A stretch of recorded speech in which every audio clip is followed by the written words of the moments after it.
kër gi doo ko peinture bu dul jeex wax naa la déedéet ba pare. ma ne la hey gis nga couleur bi daf may jox envie tas juróomi at moo ngi nii ñu am benn peinture bi dafa doy laa wax gis nga soo ko peinture di nga ma fase ma ñibbi sama kër baay dafa doy waaw waaw.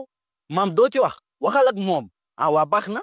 ah soxna Xadi nag bul def ne sama doom ju jigéen bi man mii di wax ak yow xetu peinture neexuma daf may feebar.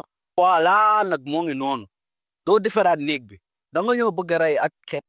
moo alaaji foo ne xanaa xamoo peinture cristal bii baax na dafay durer te amul benn odeur si gën a neex mooy man nga see sax seetu.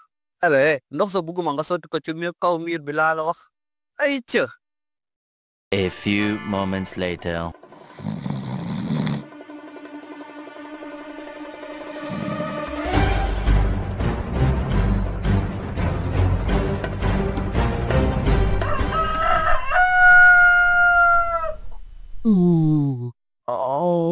ma ne la lii doy na waar gëj naa am nelaw yu neexee nii sama àdduna li ma am démb ci guddi gii rey nga ma wuy may nelaw la peinture néeg bi nii xeeñul dara boole ko xet gu neex la am. cristal pent moom moo neex amul benn xet te du am xuloo dañuy jugoo bu aras.